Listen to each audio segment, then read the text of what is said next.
నా పేరు గాంధారం చిన్నారి, ఇంద్రానగరం, సచివాలయం రోడ్డు. మాకు చాలా పిల్లలతో గట్ట ఉన్నామండి. మాకు ఎటో వెళ్ళిపోవాలి కూడా దారి లేదు. ఇప్పుడు పిల్లలతో మేము రాత్రికి ఎక్కడ పడుకోవాలో కూడా తెలుతులేదండి. గోడలు అన్ని పడిపోయేలా ఉన్నాయండి. దీనికోసం మరి ఏం ప్రాసెస్ తీసుకుంటారో మరి మీ ఇష్టమండి. గవర్నమెంట్ ఏ న్యాయం చేస్తలేదు. ఇల్లు తీసేసలేదు, ఎక్కడైనా స్థలాలు అయితే అక్కడనే ఎడతాం కదండి. ఎక్కడా లేక మాకు ఇక్కడ ఎడుతున్నామండి పిల్లలతోని. చాలా బాధ వచ్చేస్తుంది నాకు. మా పిల్లలు చూడండి ఎలాగున్నారో, దిక్కుమాల పిల్లల్లాగా. తిండి ఉండలేదు, తిప్పలు ఉండలేదండి ఇక్కడ ఉన్న వాళ్ళ. మాకు చాలా ఇబ్బంది అయిపోతుందండి. గవర్నమెంట్ ఏదో లాగా మరి మమ్మల్ని చూడాలండి ఒకసారి. మేము కష్టపడతాం కదా, కూడా ఉండదండి. మా ఆయన ఆటో డ్రైవర్ అండి. ఒక రోజు వెళ్తే ఒక రోజు ఉండదండి. మాకు వెళ్ళడానికి కూడా భయం వేస్తుందండి. ఇంటికాడ గోళ్ళ గట్ట కూలిపోతే ఏ పరిస్థితి ఏంటండి. అసలు మమ్మల్ని ఎవరు పట్టించుకుంటలేదండి. ఎవరైనా గెలిస్తే ఎలా కొడుతున్నారు అలా గెలిపోతుంది. గెలిపించేదాకా కాళ్ళు పెట్టుకుంటున్నారు, అంకిన్నారా జుట్టు పెట్టుకుంటున్నారు. గెలిపించినారు మమ్మల్ని ఏం చేస్తలేదండి. అయితే ఏదో ఒకటి ఎక్కడొక స్థలాలు ఇస్తే అక్కడికి వెళ్ళిపోతాం కదండి. ఇక్కడ ఎందుకు ఎడుతున్నాయండి కాలువరన అని. ఎక్కడో లేని పవన్ కళ్యాణ్ గెలిపితే మా బతుకులు అలాగే ఎడుతున్నాయండి. చంటి పిల్లలతో ఉన్నాం. ఇప్పుడు పాములు అన్ని వచ్చేస్తున్నాయి. మేము ఎలా ఉండాలండి? అభివృద్ధి చేస్తున్నారు, ఏం చేయలేదు. మాది ఇంద్రానగరం అండి, 7వ వార్డు. మేము కోరి మేము పవన్ కళ్యాణ్ అనేసి మేము పెద్ద మోజుగా ఆయన కోరుకున్నాం. మరి మాకు ఏ దారి తెలియలేదు. మరి ఇలా మధ్యలో వదిలేస్తే మాకు ఏ పరిస్థితి ఏంటి? ఇప్పుడు అప్పుడే 5 రోజులు బట్టి ఇలా ఇబ్బంది పడుతున్నాం కదా. చాలా నైట్ టైంలో ఏం జరుగుతుందని కూడా మాకు కూడా తెలియదండి. అంత భయంకరంగా ఉంది. బాధపడి మా 2 బిడ్డలు, నా భర్త, నేను 4 బతకాలండి. మేము నా పేరున అన్నది ఏమీ లేదు సార్ మాకు. మరి ఎక్కడో అద్దెంట్లో ఉన్నా గట్టి ఆ ఎద్దిల్లు కూడా పడిపోయేలా ఉన్నది సార్. మరి లేరండి, మరి పట్టించుకుంటాక ఎవరో ఒకరు గవర్నమెంట్, మరి ఏ గవర్నమెంట్ అన్నా గట్టి రావాలి కదా సార్. ఎమ్మెల్యే గారు లేరండి, ఇన్ఛార్జి గారు అంటే ఎవరు కనిపించలేదు సార్. మాకు ఎవరు రావాలేదండి.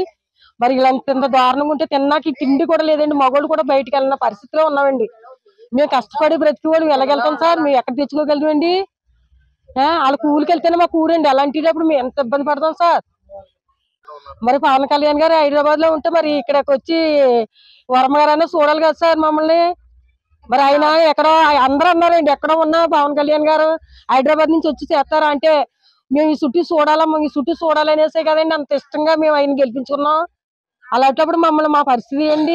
2 రోజులు బట్టి మేము అన్నాలు కూడా వండుకుంటలేదు సార్. అంత ఇబ్బంది పడుతున్నామండి. మాకు ఎవరిని కూడా మమ్మల్ని కూడా నీళ్లు ఇలా వచ్చింది అలా పోతుందండి. చాలా ఇబ్బంది పడుతున్నాం సార్. మేము ఎప్పుడెంత ఇబ్బంది పడలేదండి. ఎవరు కూడా చూడటానికి రాలేదండి. అంతా మా మొబైల్ ఎక్కడైనా తోడగలుగుతారండి ఇంత నీరు. అంత ఇబ్బందిలో మేము ఎలా బతకాలి ఏం అర్థం అవుతలేదండి. మేము కూలికి వెళ్ళి వాళ్ళని కష్టపడతాం కానీ కూడు ఉండలేదు మాకు. నాకు అధికారులు ఆయన చెప్పారండి, పవన్ కళ్యాణ్ గారు ఎమ్మెల్యే గారిని గెలిపించుకోవాలి పిఠాపురం అనేసి మేము మోజుగా గెలిపించుకున్నామండి ఆయన. మరి మాకు ఏం ఆయన చేస్తారో చేయమనండి ఆయన. సార్ మాది పిఠాపురం సార్, ఇంద్రనగర్ అండి. మాకు ఇలాగా కాలం పెద్దగా వచ్చేస్తుంది సార్, ఎక్కువ వచ్చేస్తుందండి. ఆ కాలం నిండా కూడా గురపటి ఎక్కువ ఉంటుంది సార్. దానివల్ల పాములు కూడా పైకి వచ్చేస్తున్నాయి సార్. మాకు ఎప్పుడు వచ్చి ఎవరో పని చేయలేదండి. పోలీసు సంవత్సరం మాత్రం మున్సిపాలిటీ వాళ్ళు మాత్రం తీయించారు సార్. ఎదురు తూందేరు అంతే సార్. ఇంకా అప్పటి నుంచి ఇంకేమి దానికి ఎవరు సొల్యూషన్ చేయలేదు సార్. ఇది సార్ అందుకండి నైట్ కోసం బాగా బాధపడతాం సార్. ఏం మాటలండి, పిల్లల కోసం కొంచెం ఇబ్బంది పడతాం. నా పేరు లంకా లక్ష్మి అండి.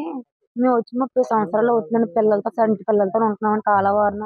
మాకు ఏమి కూడా ఎవరు దారి చూపించట్లేదండి. సంటి పిల్లలతో ఎప్పుడు బట్టి ఉంటున్నాండి. ఎవరు కూడా సాయం చేయట్లేదు. మాకు ఇల్లు పళ్ళు ఏమీ లేదండి. ఇక్కడికి వచ్చి రాత్రి కూడా గోడ పడిపోనండి. చాలా తినడానికి కూడా చాలా ఇబ్బందిగా ఉంటుందండి. పాపం మా ఆయన గట్ట ఎక్కడికి బయటకి వెళ్ళదండి. పిల్లలతో ఉన్నామండి. ఇప్పటికి వచ్చి అందరూ వస్తున్నారుగా చేస్తున్నాం అంటున్నారండి. చేయట్లేదండి, ఎవరు కూడా చేయట్లేదండి. దోమలండి, పాములు, పందికొక్కులు ఎన్ని వచ్చేస్తున్నాయి సంటి పిల్లలతోనండి. మొన్న రాత్రి కూడా తాసుపాము వచ్చేసిందండి. మేము 4 పాతిక దగ్గర నుండి 4 తీసుకొచ్చి 4,000 రూపాయలు తీసుకున్నారండి. ఆ పాము సడన్ గా నీళ్ళు వేసుకుని పిల్లల్ని పొడిచేయవలసిందండి. మాకు చాలా ఇబ్బంది అయిపోతుందండి. అక్కడ మేము చాలా పేదవాళ్ళం అండి. మాకు తినడానికి కూడా ఏమి ఉండట్లేదండి. 10 రోజులు ఇలా పోతున్నారండి. మీకు చేస్తాం, మీకు మంచిగా చెప్తాం, మీకు మంచి జరుగుతుంది అంటున్నారండి. ఇప్పుడు వచ్చి ఎవరు కూడా ఏ న్యాయం చేస్తా లేదండి. ఇలా చూస్తున్నారు పోతున్నారండి అంతేనండి. ఆ చెట్లు పొట్లండి ఇంట్లోకి నీళ్ళు వచ్చేస్తున్నాయండి. అదేమో మట్టి గోడలండి, గోడలు కూడా పడిపోయాయండి సార్. మొన్నటి నుండి అండి పాపం పిల్లలతో కూడా సంటి పిల్లలు కూడా నీకు ఇలాగ పెట్టుకొని ఉంటున్నామండి. నిద్ర సుఖాలు అనుకుంటాను నీకు ఇలాగ ఉంటున్నామండి సార్ పిల్లలతోని. చాలా టెన్షన్ గా ఉందండి. ఫోన్ సంటి పిల్లలు కదండి, పాములు వచ్చేస్తున్నాయి, గోడ పెట్టుకొని వచ్చేస్తున్నాయి, పాకుకుంటూ వచ్చేస్తున్నాయి సార్. మాకు ఇక్కడ దిక్కి మొక్కి ఎవరు లేదండి సార్. మీరే చూడండి సార్. కొంత తినడానికి కూడా చాలా ఇబ్బందిగా ఉండండి సార్.